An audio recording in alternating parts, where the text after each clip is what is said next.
Bonjour et bienvenue à l'émission Chrétien comme Christ.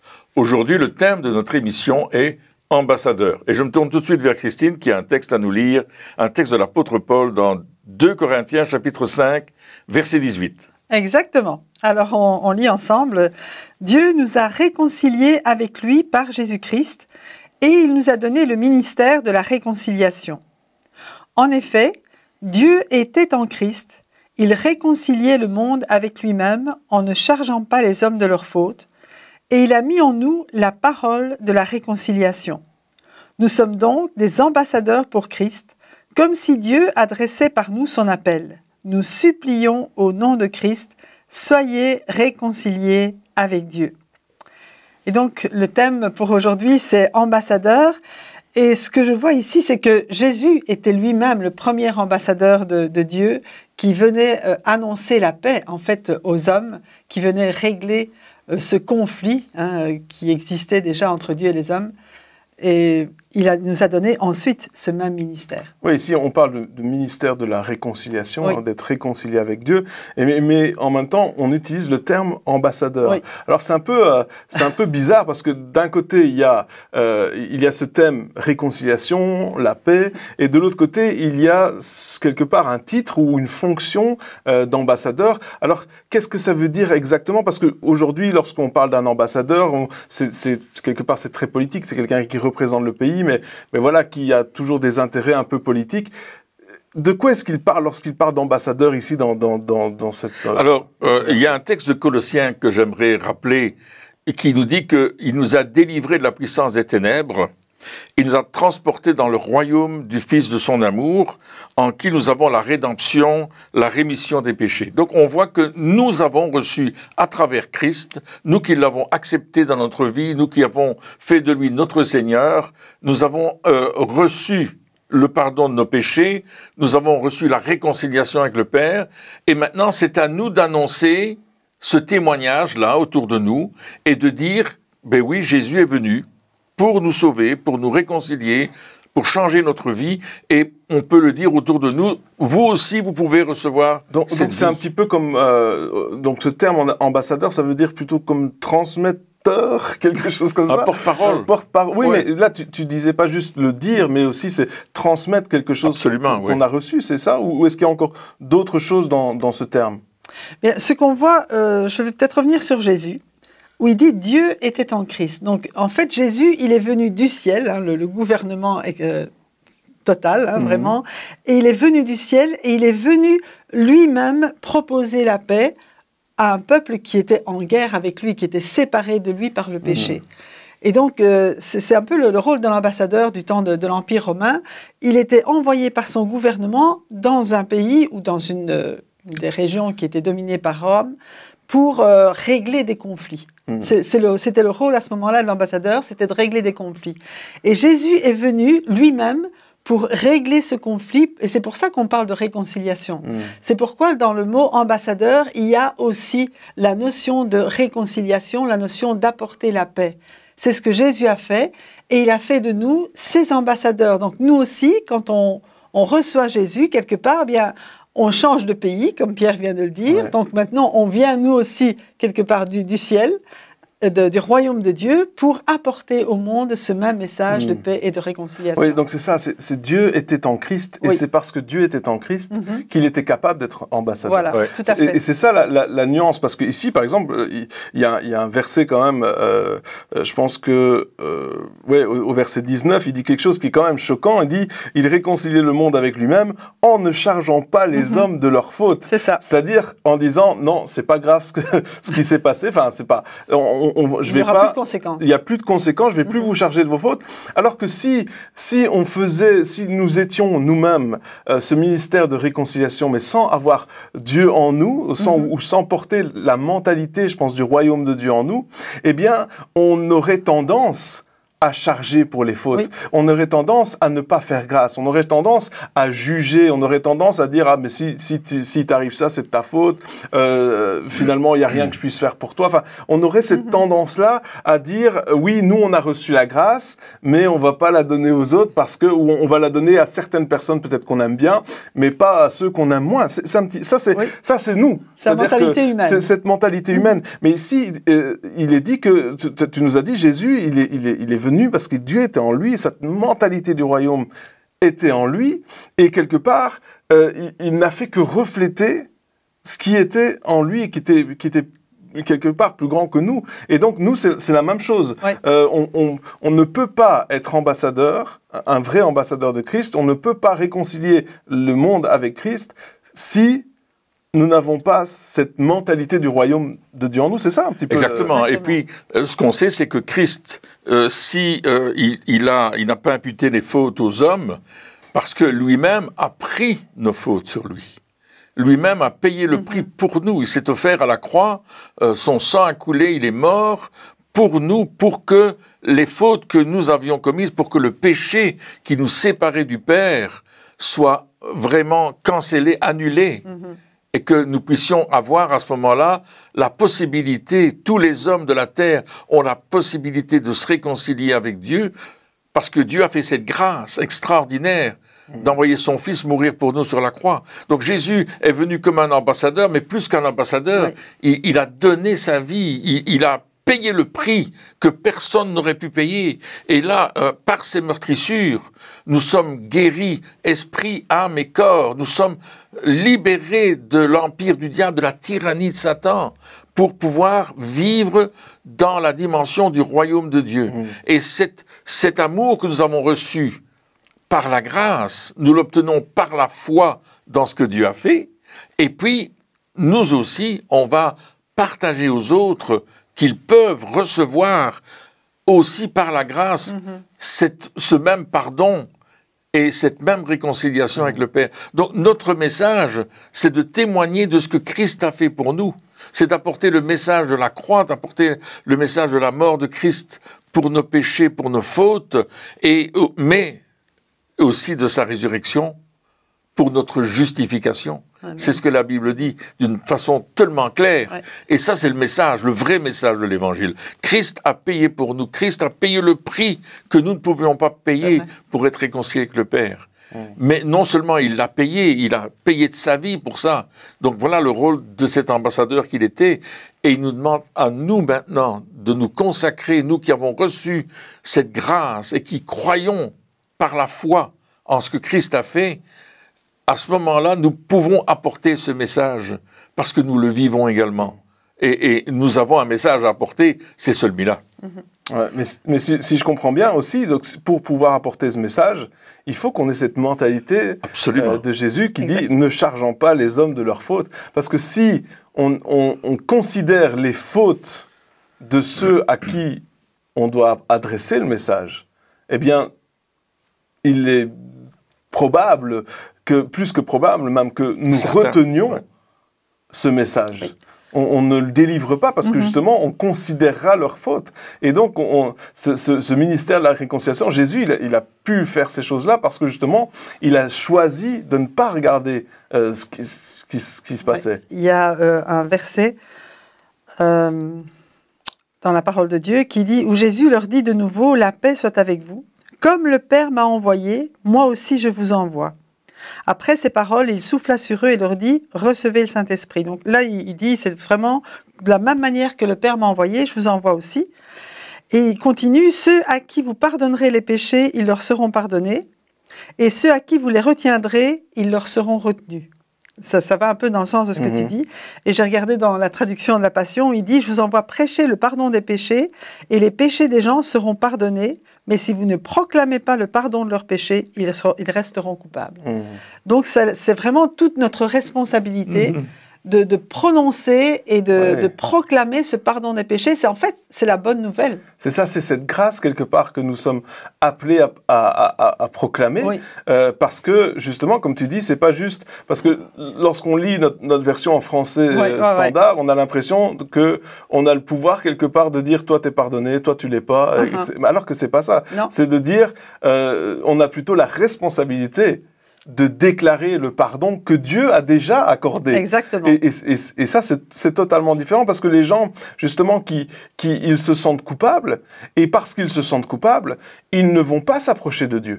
Parce qu'ils savent que Dieu est saint, et donc ils se disent, ah oui, mais mon péché est une séparation, je peux pas m'approcher de lui, même si j'aurais envie de le faire, je peux pas le faire. Alors qu'il est dit ici, vous déclarez le pardon, Dieu a décidé de pardonner. Et là, et même dans le premier passage qu'on a lu dans 2 Corinthiens, il est dit, mais nous vous en supplions, nous vous supplions. Donc, c'est pas juste de dire, oui, tu sais, Dieu t'aime et il veut être réconcilié avec toi. Non, ce mot ambassadeur, il va plus loin que juste annoncer quelque chose. C'est quelque chose, ça nous prend au plus profond de nos entrailles et dire, mais je t'en supplie, peu importe ce que tu fais, peu importe les choix que tu as fait, peu importe ce qui se passe, ce qui s'est passé dans ta vie, ce que tu penses ou quoi, je t'en supplie, réconcilie-toi avec Dieu, je t'en supplie, reviens à Dieu. Regarde, il t'a déjà pardonné, ça y est, il n'y a plus rien à faire. Ça a été fait à la croix, le prix a été payé, tu es pardonné, alors je t'en supplie, reviens à lui. Et quand ils vont revenir à Dieu, à ce moment-là, tout le reste va suivre, c'est-à-dire qu'on t'a parlé de la guérison, t'as parlé d'être délivré, etc. Toutes ces choses-là, ça coule de source, mais la première chose, le plus important, c'est de dire, mais sois réconcilié avec Dieu. Et je pense que même dans nos vies, même les personnes qui déjà ont accepté Jésus dans leur cœur, des fois, il y a encore cette séparation avec Dieu. Malgré le fait qu'il y ait eu peut-être un accès vers Dieu, c'est comme s'il y a toujours comme un mur qui est là en disant « mais non, je peux pas vraiment m'approcher ». Alors que c'est le béaba de dire, et c'est ce que Jésus est venu annoncer aussi. Oui, c'est l'essentiel, oui. Et je crois que ça, c'est le fait que ce soit difficile parfois de s'approcher, c'est dû à la mentalité même de personnes qui ont entendu parler de Dieu, qui ont peut-être d'une certaine manière connu Dieu, mais de loin, et à qui on a dit toute leur vie, mais si tu fais ceci, le bon Dieu va te punir, il voit tout ce que tu fais, et qui ont cette mentalité, cet enseignement qui est ancré. C'est ancré en nous aussi, le bon Dieu va te punir ou des choses comme ça, d'un père qui est sévère, alors que Jésus est venu révéler l'amour du Père. Et quand il dit « nous vous en supplions », mais c'est Dieu qui exhorte par nous, il dit l'apôtre Paul, comme si Dieu adressait par nous son appel. C'est pas seulement notre supplication, mais c'est la supplication de Dieu, de Jésus, du Saint-Esprit en nous qui dit « mais je l'ai fait pour toi, comme tu disais, fais-le, accepte ». Et c'est en fait la seule œuvre, entre guillemets, que Dieu attend de nous pour que nous soyons sauvés, c'est simplement que nous recevions gratuitement, pas par nos mérites, mais gratuitement ce salut.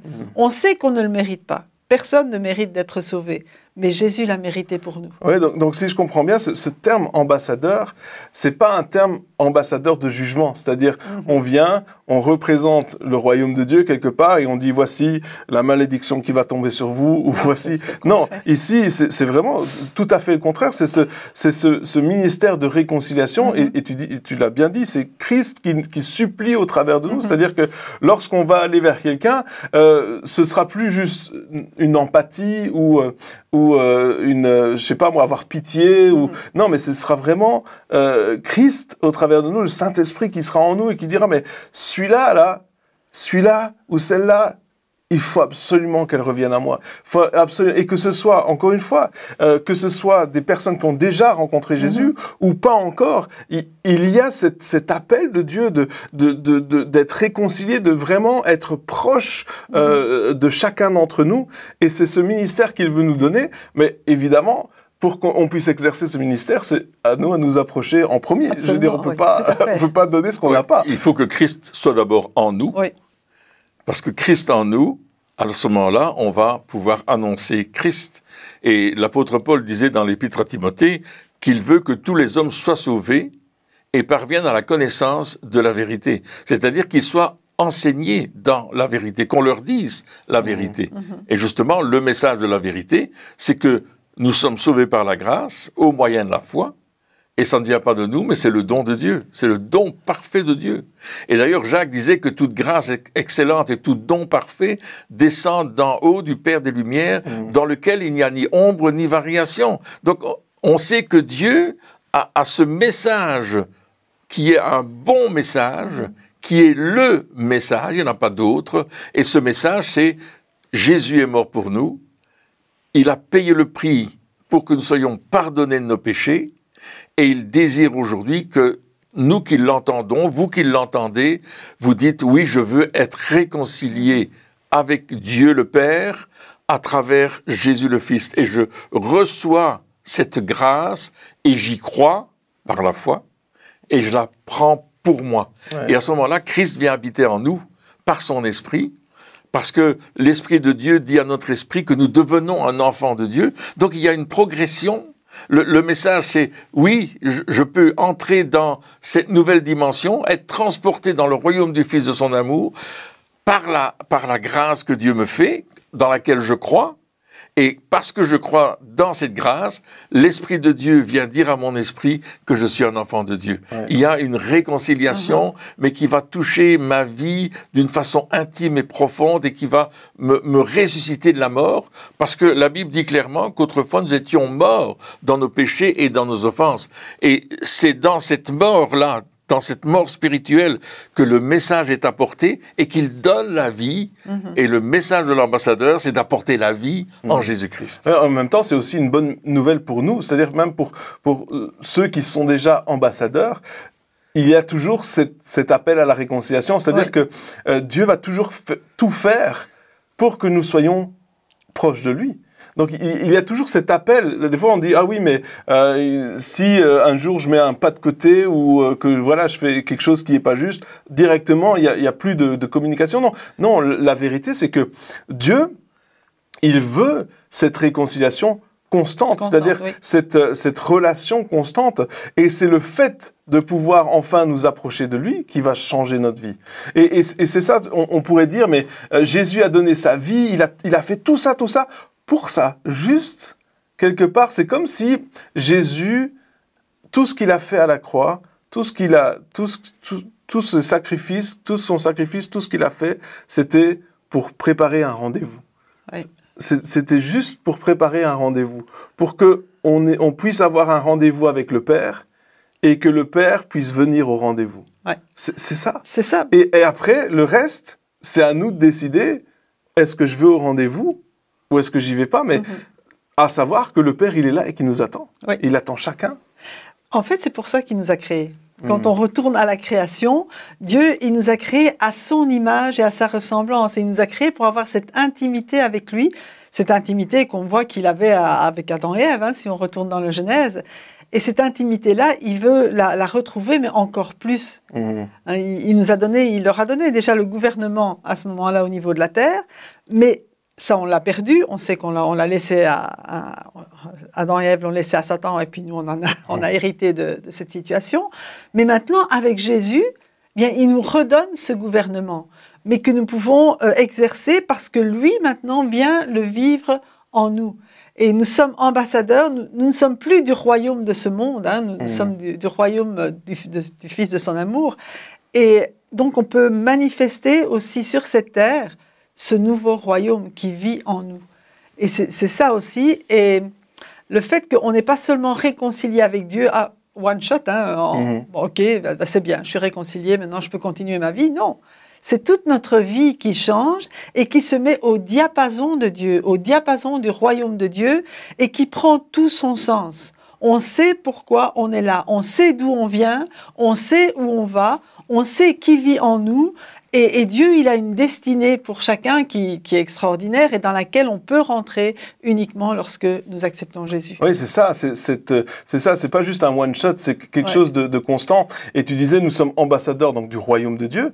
Mais pour être ambassadeur, un ambassadeur, c'est quelqu'un qui vient d'un certain pays, c'est-à-dire qu'il connaît les coutumes, il a vécu là-bas, hein, c'est pas juste il a entendu parler d'un pays et puis il raconte, non, il a vécu là-bas. Et de la même manière, si nous sommes ambassadeurs du royaume de Dieu, c'est à nous aussi de découvrir ce royaume de Dieu. C'est-à-dire que, oui, nous vivons sur la terre, mais la Bible nous dit que nous sommes corps, âme et esprit, hein, et que nous sommes aussi assis avec Christ dans les lieux célestes. Donc, nous sommes déjà assis avec Christ. Nous sommes dans ce royaume de Dieu en même temps que nous sommes sur la terre, et nous sommes là justement pour représenter ce royaume de Dieu. Et donc, il faut que nous apprenions à découvrir toute cette dimension. Alors, la mentalité du royaume, on la découvre lorsque nous lisons la parole de Dieu, lorsque on s'instruit dans la parole de Dieu, mais il y a toute cette dimension aussi du royaume de Dieu qu'il nous faut découvrir pour que, justement, nous puissions la faire découvrir aux autres. Hein. C'est vraiment